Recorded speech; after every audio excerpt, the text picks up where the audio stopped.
My date blew me off for not buying him sushi. I got $400 omakase instead, by user Andrewker1012. Hi. So there was this event at a bar that I was planning to go to this weekend, and I asked this guy to be my date that night as I don't like being alone in crowded unfamiliar places. At first he seemed quite enthusiastic as he messaged me a lot about it. One time, he causally mentioned how expensive going out in NYC has become, which is true BTW. I went, no worry, I will pick up the tab and we will have a good time. I genuinely did not think of it as a big deal since I am not the most frugal person in the world. So the night before our supposed date, I wanted to confirm everything and messaged him that well, we can also grab something to eat beforehand, what kind of food do you like? He got back to me, saying there is a sushi place in Queens he wants to try. Initially, I was struck this being bizarre, as the bar is in the West Village and if we do what he wants, I'd have to forfeit most of the night to be in Queens. And the only reason why we are even hanging out is because I wanted to go to this bar. So I made a logical response, suggesting we could get something else near the bar. He became unresponsive. When I pressed for a confirmation from him for the itinerary, he said he needed to think about it. At this point, I'd realize he really takes me for a meal ticket. He's trying to get me capitulated to his demands, as it's already Friday night and I am running out of options of people still free and available, which as matter of fact I was. He really derailed my plan. And, I pulled out my phone and booked myself a $400 17-course omakase at a very nice place in the village. I had blast with the insanely delicious meal and I posted the picture of the sushi to my Instagram stories. He messaged me later, claiming he's sorry and he got busy with family, blah blah blah. I blocked him immediately. You took apart my fish tank? We both sink to the bottom, by user Bendy4848. So to keep it simple, yesterday, I got a Siamese fighting fish, or known as a betta fish, named Eclipse. Due to obvious reasons, I unfortunately didn't have a proper aquarium for it. So I made one out of a large storage container from Home Depot, plastic, a coffee mug, sponge filter and air pump and a little bit of sand. Wasn't perfect, but it would do until then. So my aunt complains earlier this morning that why you got this big ass container for this small ass fish and it don't need all that shit. For those who don't know, betta fish need at least a 5-gallon tank, so I tried explaining to her that this isn't one of those carnival goldfish and needs certain criteria to thrive. And that didn't work. Anyway, I leave off of school. I get a call from my girlfriend, God I fucking love her, that I can have her old 30-gallon aquarium and filter and heater. I leave 2 hours early from school to put Eclipse in his new home. Only to find that she took upon herself to dismantle my makeshift fish tank piece by piece, leaving Eclipse dead in a Tupperware bowl filled with freezing cold water in the middle of my bedroom floor. When I confronted her she said I told you her don't need all that shit and that's what fish do. They swim and die. So once she left to run errands, I went into the living room and grabbed her picture of her deceased grandfather. The only thing she has left related to him, and I dismantled the frame, bit by bit. And when she comes back home, where she's gonna find the picture? At the bottom of the bowl, torn in shreds, in freezing cold water, in the middle of her bedroom floor. Sure, it might be a fish. But it was my fish. My money. My joy. Literally murdered in cold blood. Welp, tonight she's gonna learn just how little things can make a big difference.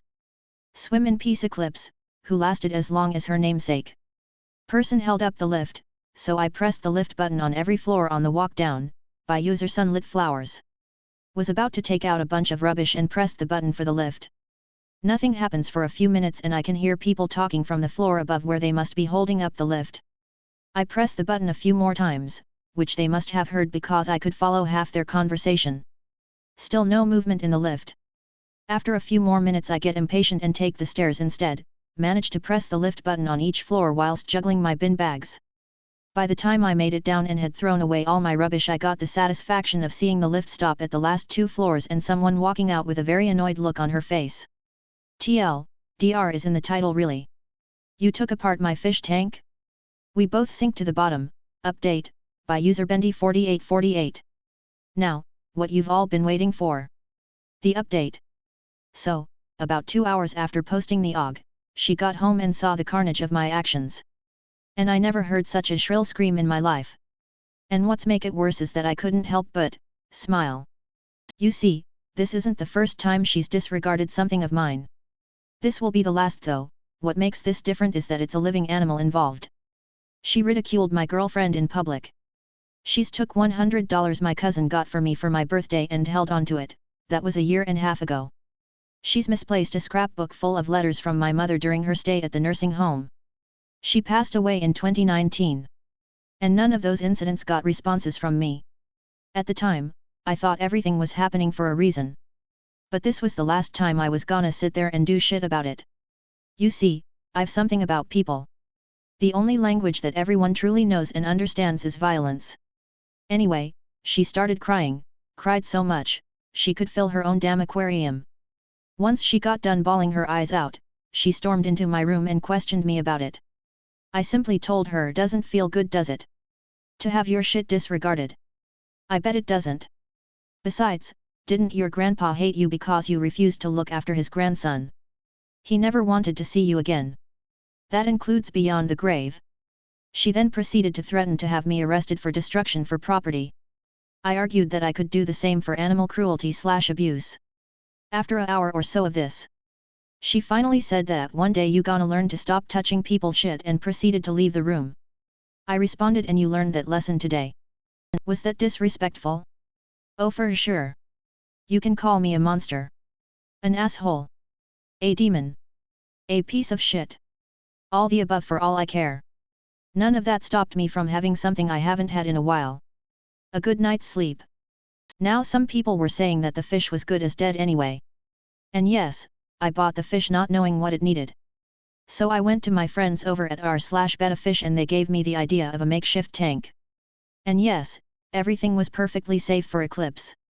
The plastic storage bin was cleaned and rinsed and filled with room temp water along with the water conditioner. It had the coffee mug to hide in. It had the sponge and air pump as the filter. It had a small heater next to it. Not too close, didn't want to melt a hole in it. It even had some sand in it. Sure, it wasn't the best thing. But I can assure you, if she didn't touch that tank, it'll still be alive today. You can also argue that I only had it for a day. Why does that matter? If you had a puppy for a day, and your loved one took away everything it needed and left it outside, how would you feel? Some people would say they aren't the same thing, but it is. They're living beings. Creatures that could have lasted years. Things that people love. Things that people care for. If that makes me a psychopath, then lock me the fuck up because I'm sick of people disregarding my belongings. Swim in peace, Eclipse. P.S. I think I need to point out that my aunt doesn't own the house, my uncle does. And he already told me I'm not going anywhere. So I don't need to worry about that. The time my boyfriend chronically lied and cheated on me, so I stole his mom, by user brief percentage 254. When I was 20 to 23, I was in my first somewhat long-term relationship, and my first relationship in which we lived together. It was a bit rocky, we both caused a lot of problems in the relationship, but we finally broke up when I found out my boyfriend had been cheating on me regularly. He had also been lying about working an unpaid internship that would have transitioned to a job, which allowed him to spend hours going out with other women, and excused his lack of income, so I was partly supporting him financially along with his mom, who he was also lying to. Even though my relationship with him was never stable, his mom loved me and would often openly take my side when we were fighting. She had 4 sons and no daughters, and she told me she considered me the daughter she never had.